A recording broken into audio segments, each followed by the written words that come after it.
Hello students, myself Gahendra Singh, lecturer Information Technology, government girls polytechnic Daurala Meerut Uttar Pradesh. Subject है cloud computing और हम chapter 1 पढ़ाएंगे आज।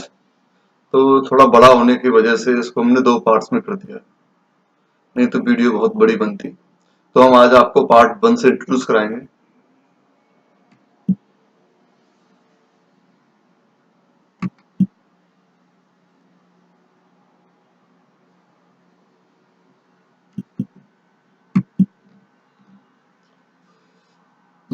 जैसे कंटेंट सेंस में इंट्रोडक्शन है क्लाउड कंप्यूटिंग का, एप्लीकेशंस क्या होंगे, कैरेक्टरिस्टिक्स क्लाउड कंप्यूटिंग की, advantage and disadvantage.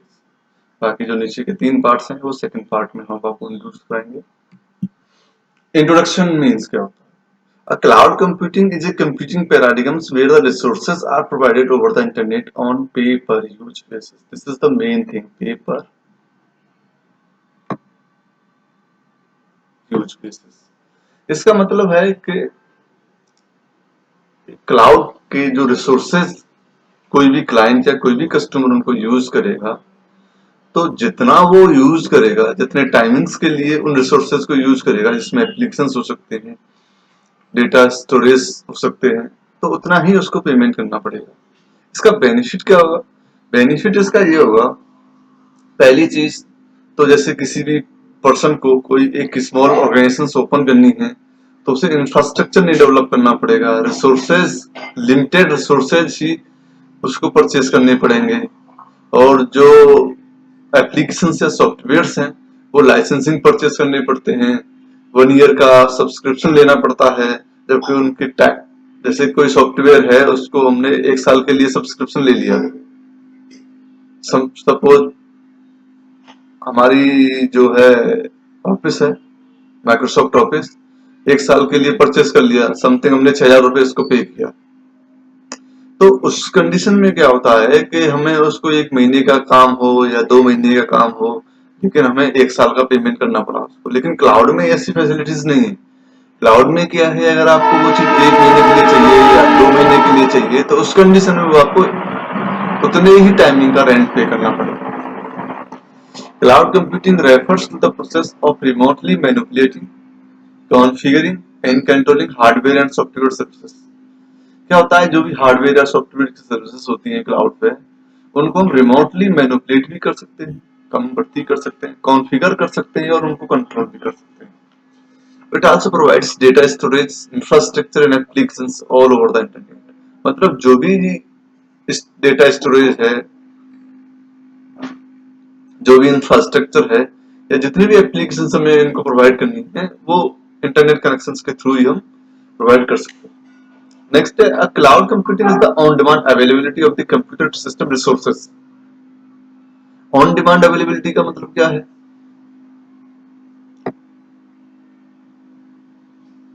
On demand availability का मतलब है कि अगर मुझे अभी किसी रिसोर्सेज की रिक्वायरमेंट है क्लाउड से, तो मैं रिक्वेस्ट जनरेट करके क्लाउड को दूंगा और वो उसके रेस्पॉन्स में मुझे वो रिसोर्सेज अवेलेबल करा देगा। तो ऑन डिमांड हुआ ना, जब मुझे चाहिए जब भी मुझे अवेलेबल हो गया।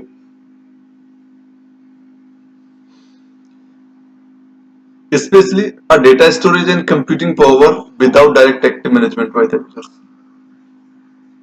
जैसे कि ये दिखाई गया, जैसे क्लाउड है जिसमें एप्लीकेशंस में हैं, स्टोरेजेस हैं, डेटाबेसेस हैं, ये इंटरनेट के थ्रू मल्टीपल यूजर से कनेक्टेड है। इसमें मोबाइल एप्लीकेशंस हैं, ब्राउजर बेस्ड एप्लीकेशंस हैं, डेस्कटॉप एप्लीकेशंस हैं और इन हाउस एंटरप्राइज एप्लीकेशंस हैं। ये सारे कस्टमर्स हैं जो इंटरनेट के थ्रू क्लाउड के रिसोर्सेज को एक्सेस कर रहे हैं, जो मैंने अभी पिछले पॉइंट में आपको बताया। जैसे इसमें भी बताया गया है, इस तरह से एक अलग से क्लाउड कंप्यूटिंग का आर्किटेक्चर लिया है। एप्लीकेशंस हैं, प्लेटफॉर्म्स हैं, इंफ्रास्ट्रक्चर्स हैं। तो एप्लीकेशंस में जितने भी सॉफ्टवेयर्स होंगे, प्लेटफॉर्म्स में क्या है, जैसे object storage, queue, databases, run time, identity, something like that, and like that the infrastructure. तो multiple types of users connected कर देते हैं। जैसे लैपटॉप्स के थ्रू भी हम कनेक्ट हो सकते हैं, सर्वर्स के थ्रू भी कनेक्ट हो सकते हैं, डेस्कटॉप्स के थ्रू भी कनेक्ट हो सकते हैं, फोन्स एंड टैबलेट्स के थ्रू भी हम क्लाउड कंप्यूटिंग से कनेक्ट हो सकते हैं। अब क्लाउड कंप्यूटिंग ऑफर्स करता है प्लेटफॉर्म इंडिपेंडेंसी। प्लेटफॉर्म इंडिपेंडेंसीज का मतलब है कि जिस भी सॉफ्टवेयर पर आपको काम करना है उसको अपने पीसी पे इंस्टॉल करने की रिक्वायरमेंट नहीं है क्लाउड पे। अगर आप क्लाउड से कनेक्टेड हो इंटरनेट के थ्रू, अपने सिस्टम को आपने क्लाउड से कनेक्ट कर रखा है, तो अपने उस सिस्टम पे आपको किसी भी सॉफ्टवेयर जिस पे आपको काम करना है उसको इंस्टॉल करने की रिक्वायरमेंट नहीं है। That's called the platform independency, like that. Next है the cloud computing is making our business applications mobile and collaborative. Cloud computing is a service which offers customer to work over the internet. मतलब cloud computing एक ऐसी service है जो customers को internet के through उस पर काम करने की परमिशन देती है। The cloud computing means storing and accessing the data in programs over the internet. वही बात बताई कि अगर कोई भी कस्टमर या क्लाइंट इंटरनेट से कनेक्टेड है तो वो क्लाउड कंप्यूटिंग सर्विसेज जैसे डेटा को स्टोर करना है या किसी भी डेटा को एक्सेस करना है, किसी भी प्रोग्राम को एक्सेस करना है, तो इंटरनेट कनेक्शन के थ्रू वो उसको एक्सेस कर सकता है। और जब उसे स्टोर करना है, एक्सेस करने की बात आती है, तो वो इंटरनेट के थ्रू एक्सेस तो कर सकता है लेकिन कंप्यूटर हार्ड डिस्क के थ्रू नहीं। डेटा कैन बी एनीथिंग, जैसे डेटा कुछ भी हो सकता है, म्यूजिक फाइल्स हो सकती, म्यूजिक हो सकता है, फाइल्स हो सकती हैं, इमेजेस हो सकती हैं, डॉक्यूमेंट्स एंड मैनी मोर। एक national institute of standard and technology एक ऑर्गेनाइजेशन है जिसके थ्रू उसने भी एक क्लाउड की डेफिनेशन दी है। एनआईएसटी कहता है कि cloud computing is a model for enabling ubiquitous convenient on-demand network access to a shared pool of configurable computing resources। shared pool, share pool का मतलब है, मतलब बहुत सारे रिसोर्सेज को एक साथ एक ग्रुप, उनको एक ग्रुप बना दिया और उसको हम यूज करें। जैसे नेटवर्क्स हो सकता है, सर्वर्स हो सकते हैं, स्टोरेज भी होगा, एप्लीकेशंस भी होंगी, सर्विसेज भी होंगी, सारा एक पूल है जिसको हमें यूज करना है, जो can be rapidly provisioned and released with the minimum management efforts of service provider interaction. इसको हम रैपिडली प्रोविजनिंग भी कर सकते हैं और रिलीज भी कर सकते हैं। जैसे हमें रिसोर्सेज की ज्यादा जरूरत है तो हमने ऑक्यूपाई कर लिया, और जब जरूरत कम हुई तो उनको रिलीज कर दिया। उसमें कोई ज्यादा मैनेजमेंट एफर्ट्स की रिक्वायरमेंट नहीं होती, ना किसी सर्विस प्रोवाइडर जो जिससे हम सर्विस ले रहे हैं उसके इंटरेक्शन की भी रिक्वायरमेंट नहीं होती। ये उसका एक इंफ्रास्ट्रक्चर हमने बनाया है। इसमें चार चीजें ये इंक्लूड करते हैं। डिप्लॉयमेंट मॉडल्स, इसमें private, community, public cloud and hybrid clouds होते हैं। और service models, infrastructure as a service PaaS, platform as a service PaaS और software as a service SaaS. ये सर्विस मॉडल्स और डिप्लॉयमेंट मॉडल्स हम नेक्स्ट चैप्टर नंबर 2 है इसी subject में, उसमें इंट्रोड्यूस कराएंगे। और फाइनली हम आते हैं एसेंशियल कैरेक्टरिस्टिक्स जो मैंडेटरी हैं क्लाउड के लिए। एक तो on demand self service, broad network access, rapid elasticity, resource pooling और मीजर्ड सर्विसेज है जो हम इसी चैप्टर में नेक्स्ट पढ़ेंगे। फर्दर कॉमन कैरेक्टरिस्टिक्स है जैसे मैसिव स्केलिंग करना, resilient computing, homogeneity, geographical distribution, virtualisation है, सर्विस ओरिएंटेशन है, लो कॉस्ट सॉफ्टवेयर है और एडवांस सिक्योरिटी है।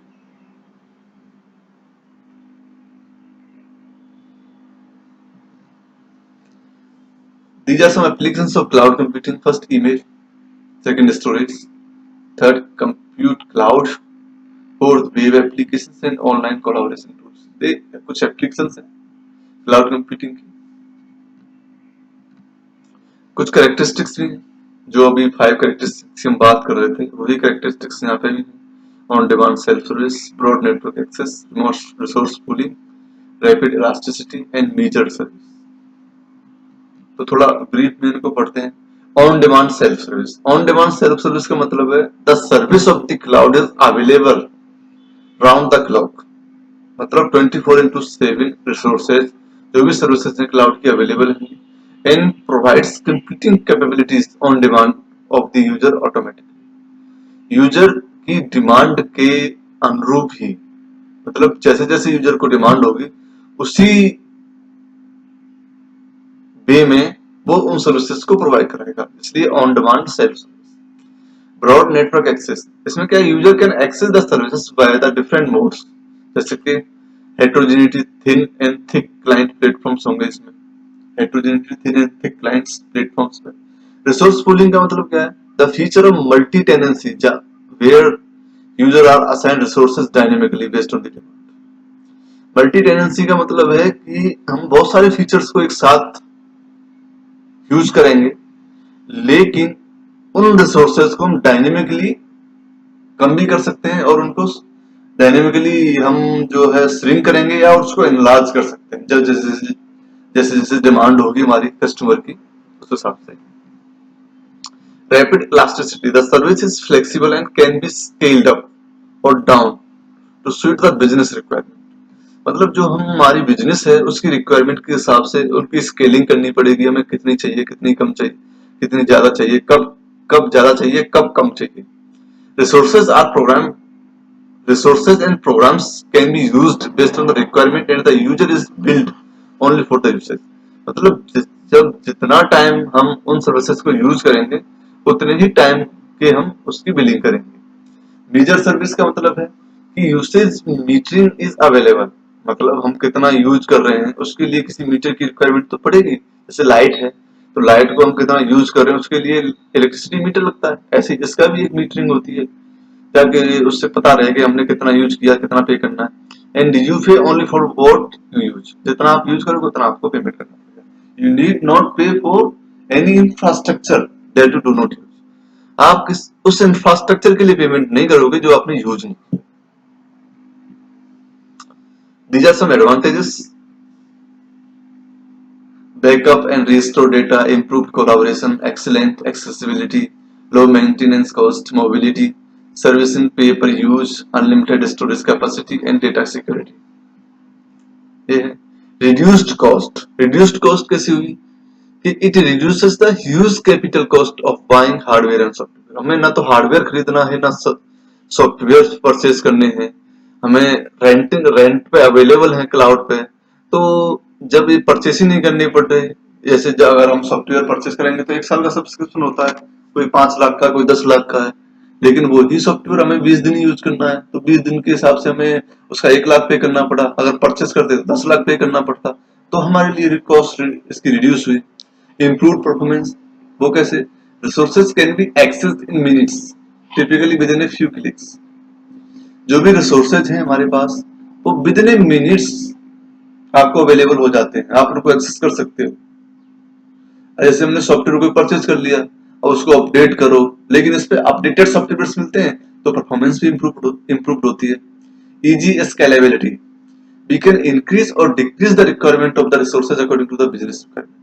हमारी बिजनेस की रिक्वायरमेंट के हिसाब से हम रिसोर्सेज को कम और ज्यादा कर सकते हैं, इसलिए स्केलेबिलिटी हमारी इजी हो जाती है। Productivity, while using the cloud computing we put less operational efforts। जब हम क्लाउड कंप्यूटिंग से कनेक्टेड होते हैं तो हमें ऑपरेशनल एफर्ट्स बहुत कम करने पड़ते हैं। क्यों? क्योंकि we do not need to apply patching as well as no need to maintain hardware and software. ना तो हमें हार्डवेयर मेंटेन करना है ना ही सॉफ्टवेयर मेंटेन करना है। तो हमें किसी चीज की अपडेट या किसी भी सॉफ्टवेयर को अपग्रेड करना है या हार्डवेयर उसके कंपेटिबल नहीं है तो उसमें एनहेंसमेंट करना है, तो इसकी हमें जरूरत पड़ती नहीं। So in this way the IT team can be more productive and focus on achieving business goals. और वो बिजनेस गोल्स को अचीव करने में अपना फोकस करती है। रिलायबिलिटी में क्या है? Backup and recovery of data are less expensive and very vast for business continuity के लिए। मतलब बैकअप और रिकवरी डेटा की जो है वो बहुत ही कम है क्लाउड पे, इसलिए बिजनेस कंटिन्यूटी जो है हमारी फास्ट हो जाती है, क्योंकि हमें ना तो बैकअप लेना ना रिकवरी करनी है, वो क्लाउड हैंडल कर रहा है, हम उसका पेमेंट कर रहे हैं, तो रिलायबिलिटी अच्छी हो जाती है। High security, many cloud vendors offer a broad set of policies technologies in controlling the strengthening our data security. और हमें सिक्योरिटी के बारे में भी हमारा कोई कंसर्न नहीं है कि हम एंटीवायरस परचेज कर लें वगैरह वगैरह। तो सारी जो पॉलिसीज होती हैं वो क्लाउड वेंडर्स की होती हैं, तो वो डिसाइड करते हैं सिक्योरिटी के टर्म्स को। Instant software updates, instant software updates का मतलब है no longer face with choosing between obsolete software and high update cost. मतलब अगर कोई सॉफ्टवेयर ऑब्सोलीट हो रहा है या उससे अपडेट करने की कॉस्ट ज्यादा है तो उन दोनों के बीच में हमें कुछ चूज नहीं करना पड़ता। तो हमें इस तरह की प्रॉब्लम्स हम फेस नहीं करते कि क्लाउड में अप टू डेट सॉफ्टवेयर हमें अवेलेबल होते हैं। When the application is web based, अगर आपकी एप्लीकेशन वेब बेस्ड है तो updates happen automatically available the next time you log into the cloud. जब भी आप क्लाउड में लॉग इन होंगे तो जो भी अपडेट्स होंगे वो पहले से ही आपको अवेलेबल मिलेंगे and get the latest version without needing to pay for और डाउनलोड एंड अपग्रेड्स। ना तो उस सॉफ्टवेयर को डाउनलोड करने के, ना उस सब सॉफ्टवेयर को अपग्रेड करने की आपको कोई पेमेंट करना पड़ता है, लेटेस्ट वर्जन आपको अवेलेबल हो जाते हैं। Unlimited storage capacity, eighth advantage, cloud computing offers virtually limitless storage. जैसे कि your computer current 1 terabyte hard drive in small compare to the hundreds of petabytes available. अगर आपके कंप्यूटर्स में 1 टेराबाइट की हार्ड ड्राइव है तो आप उतना ही स्टोरेज कर सकते हो, लेकिन हमारे क्लाउड पे हंड्रेड्स ऑफ पेटाबाइट्स अवेलेबल है, तो वहां पे आप कितना भी स्टोरेज कर सकते हो। तो अनलिमिटेड स्टोरेज कैपेसिटी भी है हमारे पास। Improved document format compatibility, you do not have to worry about the document you create on your machine being compatible with other users applications or OSs। मतलब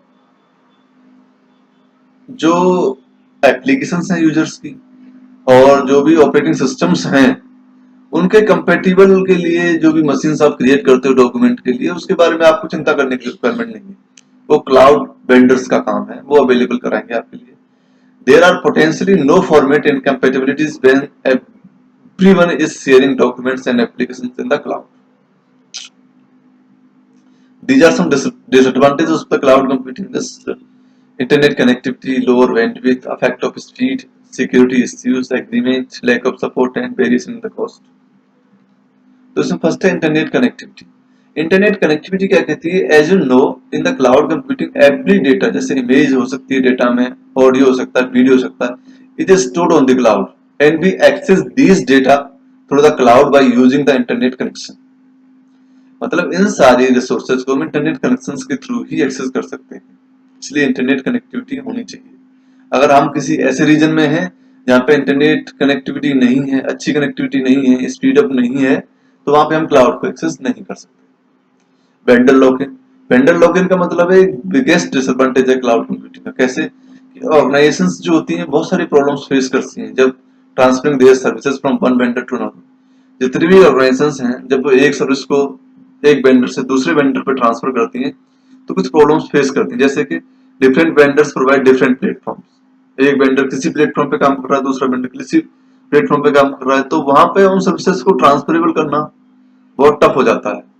तो क्लाउड पे ऐसा नहीं है, क्लाउड पे क्या है, एक ही प्लेटफॉर्म है तो उस पे कोई कितने ही वेंडर्स काम कर रहे हैं, आपस में एक दूसरे को सर्विसेज शेयर कर सकते हैं।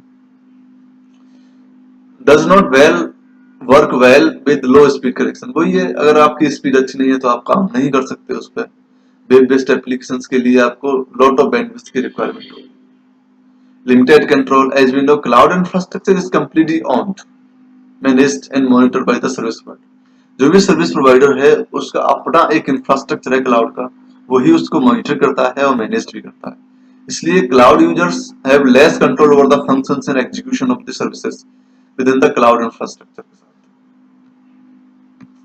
फीचर माइट बी लिमिटेड, कैसे? This situation is bound to change but today many web based applications simply are not as full featured as their desktop based applications. जैसे कि एग्जांपल ले लो आप, जैसे माइक्रोसॉफ्ट पावर पॉइंट है with Google presentation web based offering करता है, तो इस तरह की जो फीचर्स हैं उसमें लिमिटेड होते हैं। सिक्योरिटी है, जैसे क्लाउड टेक्नोलॉजी है, you should be aware that you will be sending all your organisation sensitive information to the third party cloud computing service provider. मतलब अपनी कंपनी की जो सेंसिटिव इंफॉर्मेशन है वो थर्ड पार्टी के पास ही तो रखते हो आप, जो भी क्लाउड कंप्यूटिंग का जो सर्विस प्रोवाइडर है वो, लेकिन उसको एग्रीमेंट, उससे एग्रीमेंट करते हैं, पहले एसएलए करते हैं कि जो भी सिक्योरिटीज हैं, इंफॉर्मेशन हैं, उनको वो हैक नहीं होने देगा, हैक होने से बचाएगा, इस तरह की पॉलिसीज। ये सेकंड पार्ट है जो हम नेक्स्ट लेक्चर में आपको इंट्रोड्यूस कराएंगे। Thank you.